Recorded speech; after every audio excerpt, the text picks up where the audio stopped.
Maligayang pagdating sa kalmadong kaisipan, magpahinga ka muna. I-relax ang iyong isipan at dahan-dahang huminga. Sa videong ito, ibabahagi ko ang 3 kwentong Zen para tulungan kang kumalma at makatulog ng mahimbing. Makinig ka lamang at hayaan mong humupa ang ingay sa iyong isipan. Unang kwento, isang aral mula sa sinaunang pilosopiya. May isang binatang naglakbay patungo sa bundok upang hanapin ang katahimikan ng isipan. Matagal na siyang pagod sa kakaisip. Kahit sa gabi kapag siya ay humihiga, ang kanyang isip ay patuloy na gumagalaw. May mga alaala, tanong at pangamba na ayaw tumigil. Narinig niya ang kwento tungkol sa isang matandang guro ng Zen na namumuhay ng tahimik sa itaas ng bundok. Sinasabi ng iba na ang mga dumadalaw ay natutong pakalmahin ang kanilang isipan. Dahil dito, nagpasya ang binata na maglakbay. Pagdating niya sa maliit na templo, wala siyang nakita na engrande. May simpleng hardin, ilang puno at isang bangko na kahoy. Ang guro ay nakaupo, nakapikit at dahan-dahan ang paghinga. "Guro," sabi ng binata, "ang isip ko ay hindi matahimik. Pagod na po ako." Hindi agad sumagot ang guro. Sa halip, inabot niya ang isang tapayan na puno ng tubig at pinahawak ito sa binata. Hinawakan ng binata ang tapayan. Mabigat ito pero kinaya niya. Lumipas ang ilang sandali. Unti-unti nangalay ang kanyang mga kamay. "Anong nararamdaman mo?" tanong ng guro. "Mabigat po," sagot ng binata. "Kung patuloy mo iyang hawak," sabi ng guro, "ano ang mangyayari?" "Mapapagod po ako, masasaktan." Dahan-dahan ibinaba ng guro ang tapayan sa lupa. Hindi nagbago ang bigat, sabi niya. "Ikaw ang napagod dahil ayaw mong bumitaw." Nanahimik ang binata, parang may gumalaw sa kanyang kalooban. Sa unang pagkakataon, naisip niya na baka ang pagod ng isip ay galing sa matagal na pagkapit, hindi sa dami ng iniisip. Kinabukasan, dinala ng guro ang binata sa tabi ng ilog. Malinaw ang tubig at mabagal ang agos. Umupo sila roon ng tahimik. Makalipas ang sandali, kumuha ang guro ng patpat at ginulo ang tubig. Naging malabo ang ibabaw nito. "Anong nangyari?" tanong ng guro. "Nagulo po ang tubig," sagot ng binata. "Paano ito liliwanag ulit?" "Kapag hinayaan po," sabi niya. Tumango ang guro. "Ganyan din ang isip. Kapag pinilit mong patahimikin, lalo mo lang ginugulo." Naalala ng binata ang mga gabing pinipilit niyang matulog. Pinipikit ang mata, pinipigil ang isip, pero lalo lamang siyang nahihirapan. "Kapag may pumasok sa isip," sabi ng guro, "hayaan mo lang. Hindi mo kailangang sundan. Hindi mo kailangang itaboy." Habang nakaupo, napansin ng binata ang kanyang paghinga. Unti-unti itong bumaagal. Wala siyang ginagawa. Hindi siya lumalaban. Unti-unti ring humupa ang ingay sa kanyang isip. Doon niya naunawaan ng isang aral. Ang katahimikan ay dumarating kapag tumigil ka sa pakikipaglaban. Sa ikatlong araw, binigyan ng binata ng mga simpleng gawain. Magwalis ng hardin, magigib ng tubig, maglinis ng paligid. Noong una, nakaramdam siya ng pagkainip. Pero habang ginagawa ang mga ito, may napansin siyang kakaiba. Kapag nagwawalis siya, walis lang ang ginagawa niya. Kapag nag-iigib, tubig lang ang iniisip niya. Walang iniintinding problema. Walang binabalikan na alaala. Unti-unti, gumaan ang pakiramdam ng kanyang katawan. Sumabay ang paghinga sa galaw. Tahimik ang isip, hindi dahil pinilit, kundi dahil naging buo ang kanyang pansin. Doon niya naisip na ang katahimikan ay hindi hiwalay sa araw-araw na buhay. Nariyan ito sa simpleng kilos kapag naroon ka sa mismong sandali. Pagsapit ng gabi, humiga ang binata ng walang inaayos sa isip. Wala siyang hinihintay. Hindi niya hinahanap ang antok. At kusa itong dumating. Bago siya umalis, muling kinausap ng guro ang binata. "Ano ang natutunan mo?" tanong niya. Ngumiti ang binata. "Natuto po akong bumitaw. Hindi ko na kailangang kontrolin ang isip." Tumango ang guro. "Ang pagdurusa ay madalas galing sa pagkapit. Kapag bumitaw ka, gumagaan ang lahat." Sa kanyang pag-uwi, pareho pa rin ang daan at ang hangin. Ngunit iba na ang kanyang pagtingin. Kapag may pumasok na isip, hinahayaan niya. Kapag may pagod, nagpapahinga siya. Naalala niya ang tapayan, ang ilog at ang mga simpleng gawain. Mga paalala na ang kapayapaan ay hindi hinahabol. Ito ay tinatanggap. Mga aral na maaring pagnilayan. Hindi mo kailangang ayusin ang isip para matahimik.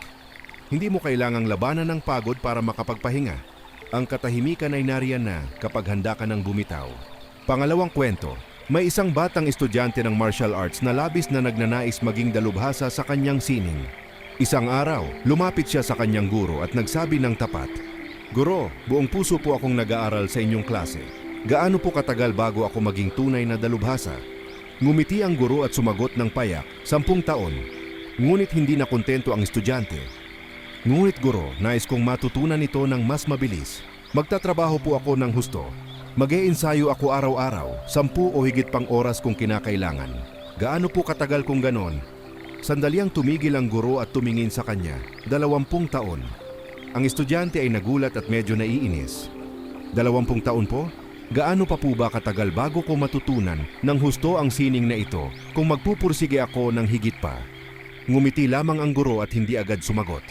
May malalim na katahimikan sa kanyang mukha at ramdam ng estudyante ang bigat ng sagot na iyon kahit simpleng salita lamang ang ginamit. Habang naglalakad pa uwi ang estudyante, iniisip niya ang sinabi ng guro. 10 taon, 20 taon, parang napakahaba. Iniisip niya kung paano niya mapapabilis ang proseso. Napagtanto niya na kahit gaano siya magsumikap, tila may hangganan ng kanyang kakayahan na maging dalubhasa. Ngunit sa bawat araw na nag-iensayo siya, napapansin niya ang mga maliliit na pagbabago, ang tamang posisyon ng paa, ang tamang paghinga at ang tamang kilos ng kamay. Unti-unti natutunan niyang pahalagahan ang bawat hakbang. Sa halip na ituon lamang ang isip sa layunin na maging dalubhasa, napagtanto niya na ang tunay na mastery ay hindi lamang tungkol sa bilis o dami ng oras. Ang mastery ay tungkol sa bawat sandali ng pag-aaral, bawat pagkakamali, at bawat pagbabalik sa simula ng may kababaang loob. Doon niya unang naintindihan ang isang mahalagang aral. Kapag pilit mong inaabala ang sarili para sa resulta, kadalasan ay nawawala ang tunay na pagkatuto. Lumipas ang mga taon. Ang estudyante ay nagpatuloy sa kanyang araw-araw na pagsasanay. Sa halip na isipin ang tagal ng proseso, tinutukan niya ang bawat kilos, bawat galaw, bawat sandali ng pagkatuto. Unti-unti, ang kanyang katawan at isip ay nagsimulang magsanib sa bawat galaw. Ang kanyang galaw ay nagiging natural, hindi pilit. Ang bawat hakbang ay nagiging bahagi ng kanya, hindi lang simpleng pagsasanay. Naunawaan niya na ang guro ay hindi lang nagturo ng martial arts. Itinuro ng guro ang pinakamahalagang prinsipyo ng Zen. Ang mastery ay hindi tungkol sa pagmamadali o pagpapabilis ng resulta. Ito ay tungkol sa pagyakap sa proseso, sa pagtanggap sa sarili bilang estudyante, at sa paggawa ng bawat sandali ng may buong pansin at puso. Dito rin niya napagtanto na ang labis na pagnanais na mabilis, makamit ang mastery ay maaring maging hadlang. Kapag masyadong nakatuon sa layunin, nawawala ang pagiging bukas sa bawat natutunang aral sa kasalukuyan. Sa huling araw ng pag-aaral niya sa guro, lumapit ang estudyante at nagpasalamat. Ngayon po naiintindihan ko na. Ang mastery ay hindi tungkol sa bilis o sa dami ng oras na inilaan ko. Ito ay tungkol sa bawat sandali ng pagkilos, bawat pagkakamali at bawat pagbabalik sa simula. Ngumiti ang guro at tumango. Tama, ang tunay na kahusayan ay dumarating sa pagtanggap ng proseso. Kapag handa kang bumitaw sa labis na pagnanais, doon mo matatagpuan ang mastery. Ang estudyante ay umalis, dala ang katahimikan at kalmadong isip. Sa bawat kilos at galaw sa hinaharap, alam niyang ang mastery ay hindi layunin lamang, kundi paraan ng pamumuhay. Mga aral na maaring pagnilayan. Ang mastery ay hindi resulta ng pagmamadali o labis na pagsusumikap. Ang tunay na kahusayan ay dumarating kapag tinatanggap mo ang proseso. Maging bukas sa bawat sandali at gawin ang bawat hakbang ng buong puso. Pangatlong kwento, ang landas ng Bodhisattva ay tinatawag na iisang landas lamang. Para itong riles ng tren na umaabot ng libo-libong milya. Ang riles ay laging pareho. Hindi ito lumalapad at hindi rin numinipis. Kapag nagbago ang anyo nito, nagiging mapanganib ang paglalakbay. Kahit saan ka makarating, iisa lamang ang riles na dinadaanan ng tren. Hindi ito nag-iiba depende sa lugar o panahon. Ganyan ang landas ng Bodhisattva. Kahit magbago ang mundo, kahit magbago ang sitwasyon, ang landas ay nananatiling iisa. Ang Bodhisattva ay hindi naghahanap ng ibang paraan. Hindi siya nalilito kung alin ang tama o mali. Sa bawat sandali, ginagawa lamang niya ang dapat gawin ng buong puso at buong katapatan. Ipinapakita niya ang kanyang likas na pagkatao sa simpleng kilos ng araw-araw. Hindi mahalaga kung ang araw ay sumikat mula sa silangan o kanluran. Hindi mahalaga kung ang mundo ay tahimik o magulo. Ang Bodhisattva ay may iisang paraan lamang ng pamumuhay. Sa bawat sandali, naroroon siya. Buo ang pansin. Tapat ang kilos. Ito ang iisang landas. Hindi ito komplikado. Hindi ito misteryo. Ngunit madalas, hindi ito nauunawaan dahil hinahanap natin ang kakaiba.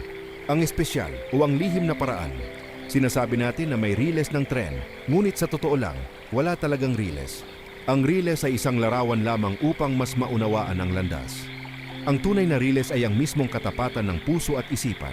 Ang katapatan ang siyang nagdadala sa atin sa tamang direksyon. Kapag tapat ka sa bawat sandali, hindi mo na kailangang magtanong kung tama ba ang iyong ginagawa. Ang mismong pagiging totoo ang nagiging gabay. Habang umaandar ang tren, nagbabago ang tanawin. May mga bundok at kapatagan, may mga lungsod at kagubatan, may liwanag at dilim. Ngunit kahit gaano pa magbago ang tanawin, ang tren ay patuloy na umaandar sa iisang landas. Ganyan din ang buhay. Ang mga pangyayari ay nagbabago. Ang damdamin ay dumarating at umaalis. Ang isip ay minsan tahimik, minsan magulo. Ngunit ang landas ay hindi nagbabago. Ang landas ay walang simula at walang wakas. Walang pinanggalingan at walang paroroonan. Walang dapat marating at walang dapat makuha. Hindi ito paligsahan. Hindi ito karera.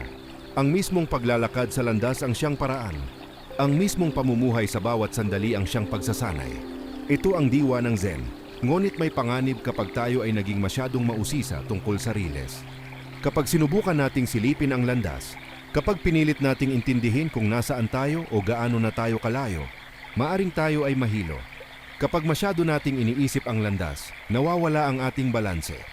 Kapag masyado nating tinatanong kung tama ba ang ating ginagawa, nawawala ang katahimikan. Hindi kailangan ng pasahero na alamin kung paano ginagawa ang riles. Hindi niya kailangang alamin kung saan ito nagsimula o saan ito magtatapos. May nag-aalaga ng riles, may nagbabantay, may nagtitiyak na ito ay ligtas. Ang tungkulin ng pasahero ay simple lamang, umupo, huminga, at pahalagahan ng mga tanaawin. Tingnan ang mga dumaraang sandali. Damhin ang kasalukuyan. Huwag habulin ang hinaharap. Huwag ikulong ang sarili sa nakaraan. Kapag naroon ka sa mismong sandali, ikaw ay nasa tamang landas. Kapag buo ang iyong pansin, hindi mo na kailangang mag-alala kung ikaw ay naliligaw. Minsan, sinusubukan nating ipaliwanag ang riles dahil nagtataka tayo kung paano posible na ang landas ay laging pareho. Tinatanong natin ang ating sarili, ano ang lihim ng Bodhisattva? Paano niya nagagawa ito? Ngunit walang lihim, walang espesyal na kaalaman, walang nakatagong aral. Ang likas na pagkatao ng Bodhisattva ay pareho rin sa likas na pagkatao ng bawat isa. Lahat tayo ay may kakayahang mamuhay ng tapat. Lahat tayo ay may kakayahang naroon sa bawat sandali. Lahat tayo ay may kakayahang sundan ang iisang landas. Hindi mo kailangang baguhin ang mundo. Hindi mo kailangang baguhin ang iyong sarili. Ang kailangan mo lamang ay maging buo sa ginagawa mo ngayon. Mga pagninilay at aral. Ang landas ay hindi hinahanap dahil naroon na ito. Walang kailangang marating upang maging buo. Ang pagiging tapat sa bawat sandali ang mismong daan.